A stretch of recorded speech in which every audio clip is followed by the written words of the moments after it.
Sa paglipas ng mga taong wala silang pag-uusap ng kanyang mga kapatid, naging kampante siyang habang buhay na silang magiging payapa. Para sa isang albularyo, maituturing na biyaya ang pagkakaroon ng tahimik na buhay. Ang tanging pinagkakaabalahan noon ni Tali ay ang pagsasaka kasama yung iilan niyang kakilalang naninirahan sa baryo. Ayon sa mga ito, napakabait ni Tali. Halos wala kang makikitang yabang sa katawan. Mapagbiro rin ito at yung tipong dahil sa mga nakakatawa niyang sinasabi, hindi niyo mararamdaman ang pagod buhat sa trabaho. Sa araw-araw nilang trabaho, wala silang iniisip kundi ang magkaroon ng sariling kita. Yung apat niyang kaibigan, puro ng mga pamilyado, habang siya nag-iisa pa rin sa buhay.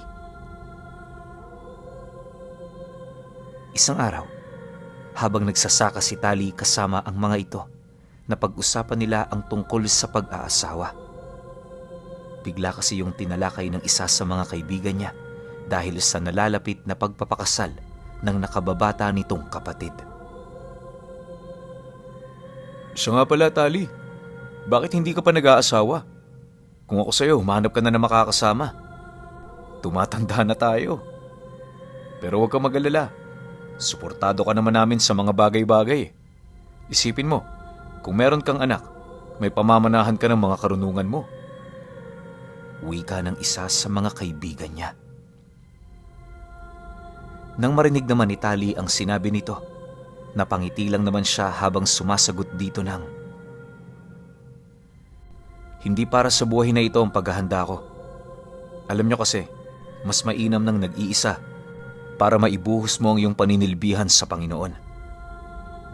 Bagaman hindi ko sinasabing purong masama ang pagmamahal, may iilang parte pa rin ito ang naaayon sa kagustuhan ng demonyo. Tingnan mo yung ibang tao, handang magpakamatay at pumatay para lamang sa pag-ibig." Dagdag pa niya na, yon ang kanyang iniiwasan sa kadahilanang kapag nasa ganoong estado na ang kanyang kaisipan, magsisilbi niya na itong kalaban. Sa pagpapatuloy ng kanilang pag-uusap, wala namang nagawa ang apat dahil sa lawak ng kanyang pang-uunawa. Kinahapunan, matapos ang kanilang trabaho, minabuti na nilang maghiwa-hiwalay para makauwi. Habang binabagtas niya ang daan, maya't maya namang sumasagi sa kanyang isipan ang tatlo niyang mga kapatid. Naniniwala kasi noon si Tali, kagaya ng karamihan, hindi rin naman siya nag-iisa. May pamilya siya. Yun nga lang, madalang silang magkita. "Kumusta na kaya kayo? Pepe, Ingkong, Ate Dagay. Gustong-gusto ko na kayong makita. Sana nasa mabuti kayong kalagayan." Wika ni Tali sa kanyang isipan. Matapos yun, bigla naman siyang natigilan nang masipat niya ang isang punong merong napakalambot na katawan. Paglapit niya sa kinaroroonan nito, doon niya nasilayan ang pag-usli ng ulo ng kanyang kapatid na kung hindi siya nagkakamali ay si Pepe. Sa pagtitigan nilang dalawa, masaya naman yung ngumiti sa kanya habang nagwiwika yon sa kanyang isipan ng, "Masaya akong makita ka, Tali. Ilang taon din tayong walang paramdam sa bawat isa. Ayos ka lang ba rito, kuya?" Nga pala, literal na pipi itong si Pepe. Kaya siya naging ganon dahil sa kanyang depekto sa katawan. Kung si Tali ay merong hasang, itong si Pepe naman merong malabatong kuntil sa kanyang bunganga. Yon ang dahilan kung bakit imposible sa kanyang makapagsalita. Ngunit para sa kanya, hindi niya yon tinitingnan bilang kapansanan sa kadahilanang ang tumigas na kuntil sa kanyang bunganga ay kinumpirmang isang mutya ng ate nila. Yon ang nagbibigay sa kanya ng kakayahan para tumagos sa mga puno nang wala ng karampatang ritual o usal. May kakayahan din siyang gumamit ng anumang uri ng sabulag para mailigaw sa bundok o gubat ang kanilang kalaban. Ayon pa kay Tali na Dahil sa kakayahan ng kapatid niyang yon, tinatawag nila itong disipulo ng kalikasan. Maliban kasi rito, wala na silang ibang kilalang may ganoong abilidad. Dagdag pa niya na, sa kanilang magkakapatid, yon ang pinakamabilis sa lahat. Nang marinig ni Tali sa isip niya ang sinabi nito, agad naman niya yung nilapitan para hagkan.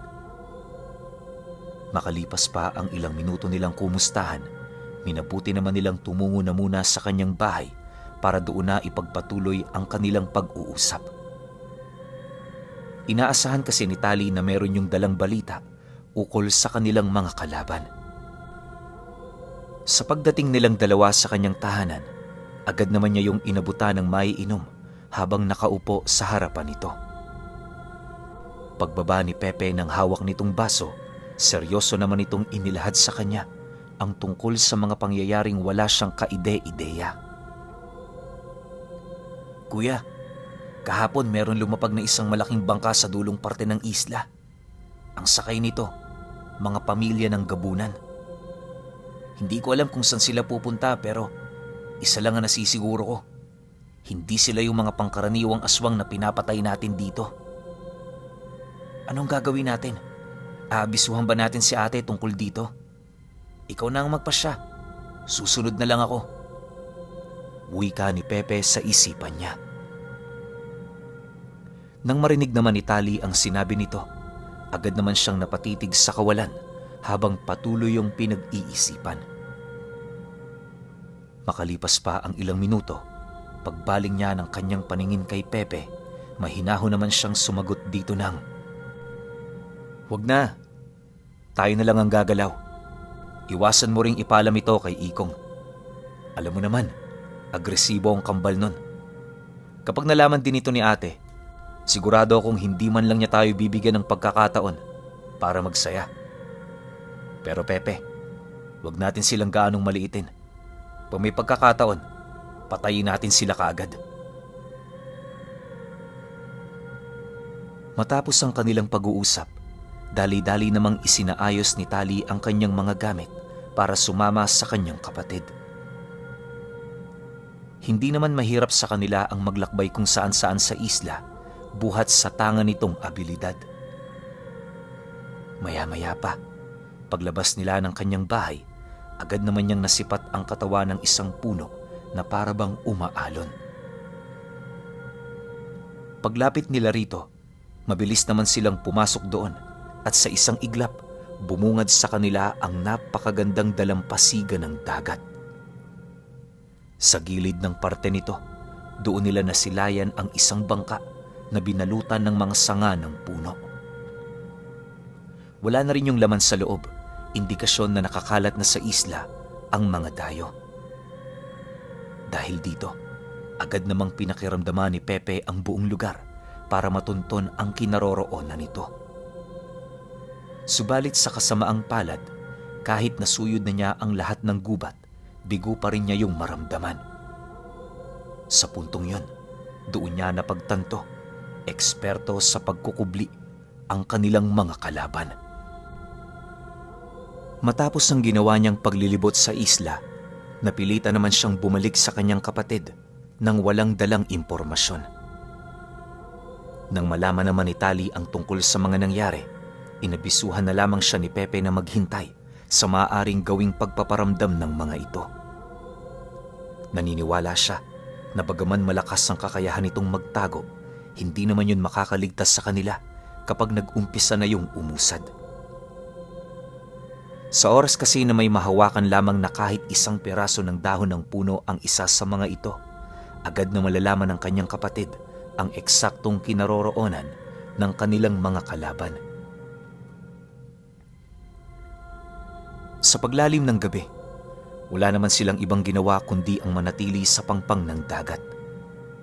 Iniiwasan na nilang umalis sa lugar na yon nang sa gayoy hindi mabaling sa kanilang paglalakbay ang wisyo nito. Pagtungtong ng 7:00 ng gabi, tanging hampas na lamang ng alon ang kanilang naririnig sa paligid. Dahan-dahan na rin noong nagsinde ng siga itong si Tali nang sa gayoy magkaroon naman sila ng konting liwanag sa lugar. Makalipas pa ang ilang minuto, bigla naman niyang nasipat ang pagtayo ng kapatid niya, hudyat na may naramdaman na ito. Pagsipat ni Pepe sa kanya, agad naman yung nagwika sa kanyang isipan ng, "Kuya, halika na. Alam ko na kung nasan sila." Pagkarinig naman ni Tali sa sinabi ng kanyang kapatid, agad naman niya yung nilapitan at kasabay nito ang mabilis nilang pagpasok sa isang puno. Maya-maya pa, pagkalabas nila sa loob nito, doon bumungad sa kanila ang isang nayong merong iilang bahay na nakatirik. Bawat isa sa mga bahay na naroon ay wala ng mga nakasinding sulo, indikasyon na lahat ng taong naninirahan doon nagpapahinga na. Habang binabagtas nila ang daan, panay naman ang pagsita-hula ng mga aso. Hindi naman nila yun gaanong pinapansin, lalo pat walang kakayahan ng mga ito na sila'y sunggaban at kagatin. Makalipas pa ang ilang minuto, doon na nila dahan-dahang nararamdaman ng pag-iba ng buong paligid.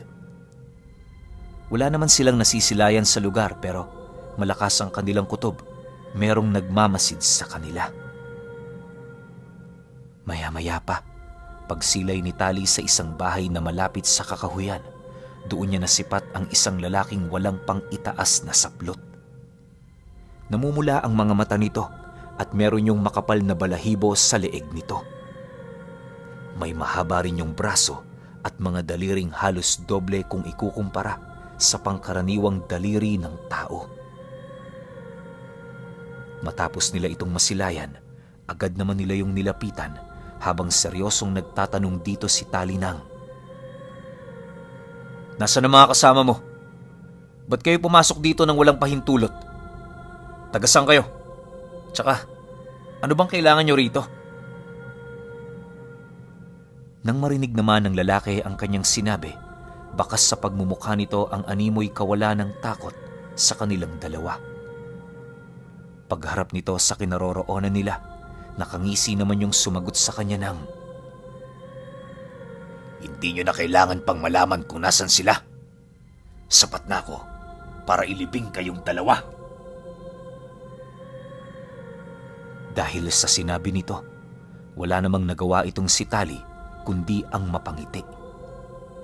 Maya-maya pa, nang akmang sasagot na siya, bigla namang umatungal ang nilalang na yon, sabay sugod sa kinaroroonan niya. Nang masipat naman ni Tali ang ginawa nito, wala naman siyang ibang ginawa kundi ang manatiling nakatayo. Pagbaon ng matatalas na kuko ng nilalang sa kanyang dibdib, bigla naman siyang bumagsak sa lupa at kasabay nito ang mabilis na pagkalusaw ng kanyang katawan.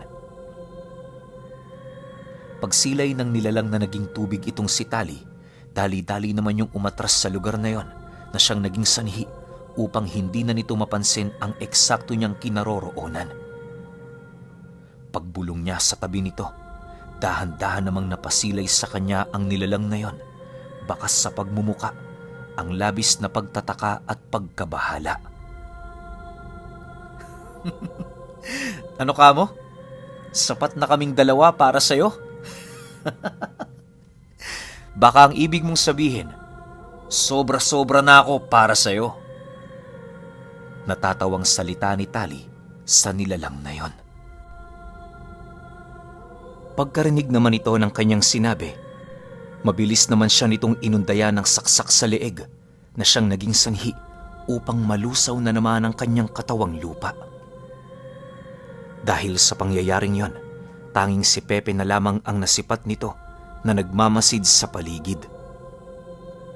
Halos ilang beses ding pinakiramdaman ng gabunan ang pinagkukublian niya pero nanatili yung bigo. Ultimo ang kanyang presensya, hindi nito naramdaman. Maya-maya pa, laking gulat na lamang nito nang masipat nito ang pag-ahon sa ilalim ng lupa ng hindi mabilang na dami ng tubig. Dahan-dahan yung nagwawangis tao sa harapan nito hanggang sa hindi naglaon, tuluyan na nitong nasilayan ang mga wangis ni Tali. Sa pagkakatanda niya, Nasa humigit 10 wangis noon ang kanyang ipinakita. Matapos naman yung masilayan ng nilalang, sinubukan niya pang paslangin yun lahat, subalit sa kasamaang palad, tumagos lang sa katawan nito ang lahat ng ginagawa niyang pag-atake. Nang dumating na sa puntong napagtanto niyang hindi niya kayang paslangin si Tali, napilitan na siyang tumakas sa lugar. Ngunit, nang akmang makakalayo na siya, bigla naman siyang nakulong sa isang bolang tubig na lumitaw na lamang sa kawalan. Halos pinilit niya pa roong magpumiglas pero kahit saang mangdako siya tumungo, sumusunod lang ito. Nang masipat naman ni Tali na unti-unti nang nanghihina ang nilalang na yon, agad naman niyang ibinaba sa lupa ang bola para malapitan ito. Pagharap nila sa nagpupumiglas na gabunan, kitang-kita nilang naghihintay na lamang yon nang nalalapit nitong kamatayan. Sa isang iglap, wala na yung nagawa kundi hayaang pumasok sa kanyang sistema ang napakaraming tubig. Pagdilat ng mga mata nito, agad naman nilang nasipat ang dahan-dahang pagkaagnas ng nilalang na yon, indikasyon na binawian na ito ng buhay. Paglaho ng tubig na nagsisilbing kulungan nito, napangiti lang naman si Pepe sa kanya habang nagwiwika sa isipan niya ng, "Kuya, wala ka talagang kupas." Nang marinig naman ni Tali ang sinabi nito, napangiti lang naman siya habang dahan-dahang kinakaladkad papalayo ng nayon ang bangkay ng gabunan. Pagdating nila sa pangpang ng dagat, buong puwersa naman niya yung itinapon sa malalim na parte nito, kung saan bago pa man tuluyang lumubog ang nilalang, kitang-kita nila kung papaano lumiyab sa dagat ang kabuuan ng katawan nito. Sa pagbalik ng katahimikan sa paligid, muli nilang binalikan ng nayon para masigurong wala nang nagtatagong gabunan sa lugar. Lumipas ang gabing yon, nanatili pa ring misteryo sa kanila ang eksaktong kinaroroonan ng pangkat ng kanilang kalaban. Si Pepe noon, minabuti ng hanapin ng kanilang mga kapatid nang sa gayoy maipagbigay alam sa mga ito ang eksaktong nangyayari sa isla. Habang naghihintay ng ulat si Tali sa kanyang tahanan, wala naman siyang ibang ginawa kundi isipin ang kanilang mga nakaraan. Ayon sa kanya na, noong nabubuhay pa ang kanilang mga magulang, masaya naman silang naninirahan ng magkakasama. Inakala nga niya noong hindi na sila maghihiwa-hiwalay, pero magmula noong namaalam ang kanilang mga magulang, nagdesisyon silang mamuhay ng malayo sa isa't isa, alang-alang sa kanilang mga sariling interes. Hindi kasi pinahintulutan ng ate nila na sila'y magsama-sama sa kadahilan ng ni isa sa kanila hindi nagtataglay ng kahalintulad ng abilidad ng kanilang ama. Isa yung uri ng kakayahan kung saan pinahihintulutan nitong magsama ang puwersa ng kanan at kaliwa nang hindi nagkakasakitan. Yung pinakabunso kasi nilang kapatid na si Ikong, nagtatangan yun ng isang kambal na kung tawagin nila ay gahom. Para sa mga hindi nakakaalam, ang gahom ay isang uri ng engkanto kung saan ang pangangahulugan para dito ay kapangyarihan. Mapaminsala silang mga nilalang, subalit sa tamang tao, napapasunod ito para gumawa ng kabutihan.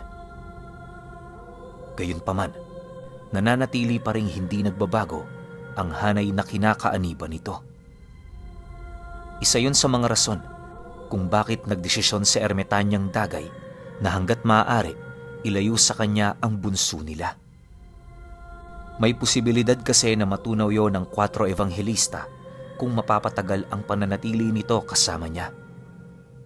Malakas din kasi ang kutob nito na sa oras na mapaslang ang kambal ni Ikong, maaari niya yung ikamatay. Dahil sa ganoon nilang sitwasyon, inatasan ng Ermitanyang Dagay si Ikong na manatili sa dulong parte ng isla at si Pepe naman at Tali ang magiging tagapamagitan nila.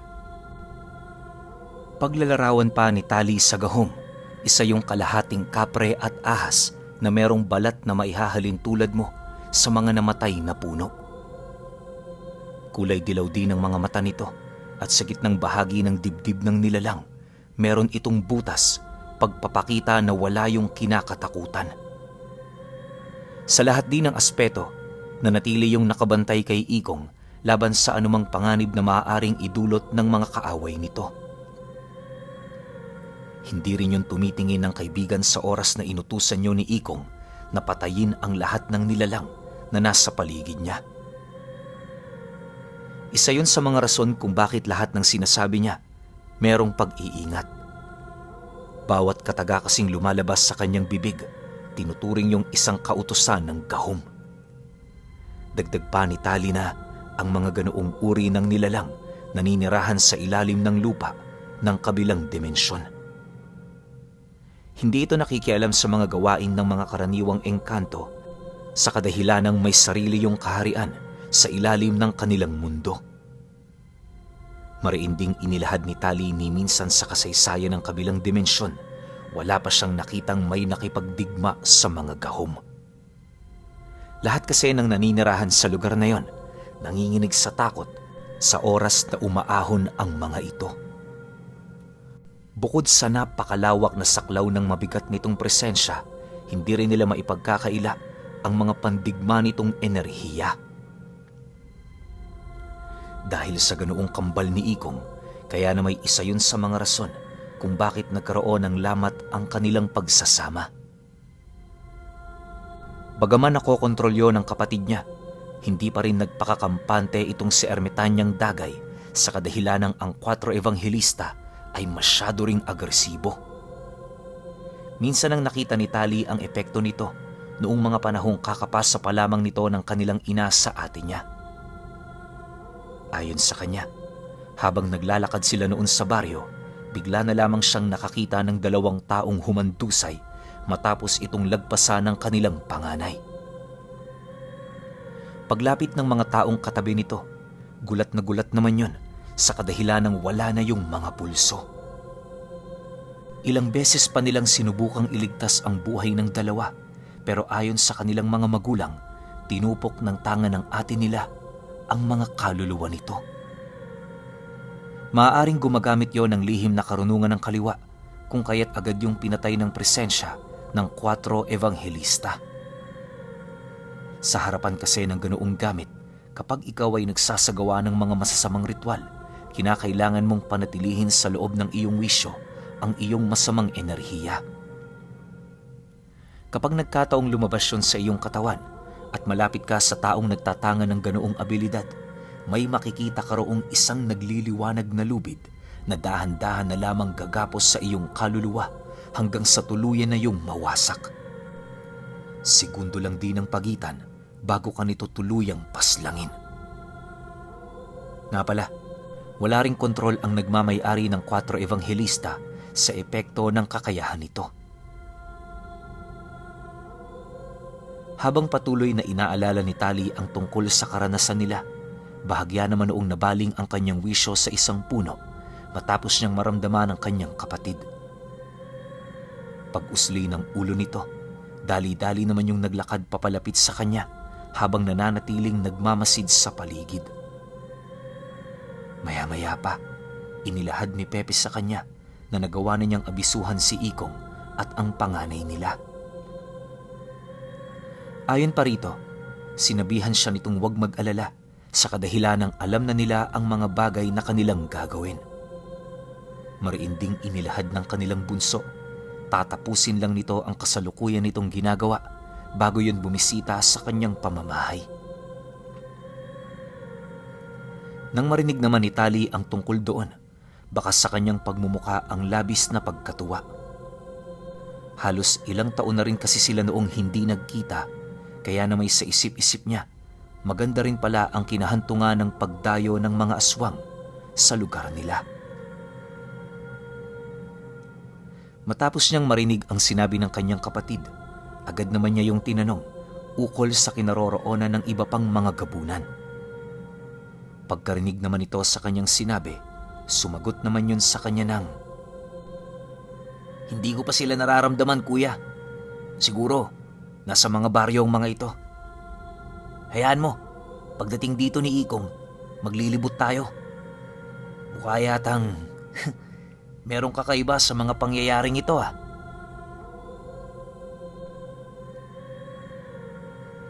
Okay, ibang klase tong episode na to. Ang dami ng sinabi. Ang dami na rin na isiwalat na impormasyon. Kinilabutan ako rito. Alam niyo ba habang ginagawa ko to? Mula sa taas kinilabutan na ako yung paglabas pa lang ni Pepe. Tapos Pipe. So nag-uusap sila sa utak, no? Ang galing lang nun, ang galing nun. Sobrang galing nun. Tapos may dumayong isang bangka sa kay lahat gabunan. Tapos isa pa lang yung nakikita nila. Isang bangka, siguro barko nga to eh. Ang dami nun. Tas yung kakayahan ng 4 evangelista laban sa bunso nilang kapatid, yung Gahom. Hindi ko mapaliwanag pero hanggang ngayon sobra pa rin akong kinikilabutan. Grabe, sobra na yan. Di ba, isipin nyo yun, no? Hindi ko alam eh, wala akong mabigay na komento kasi nasabi na lahat eh. Di ba, ang tanong lang ngayon, paano nga kaya kapag nagdikit yung magkapatid? Yung panganay tsaka yung bunso? Di ba, kasi nasabi rito na parang sa next episode, dadating si Ikong eh. 'Di ba? Alam nyo, sobra ako na-excite kaya yung episode 3 bukas kagad yun, malalapag na natin yun kasi gagawin ko na siya ngayong araw na to. Kaya pahintay na lang ako, sobrang ganda nito. Salamat.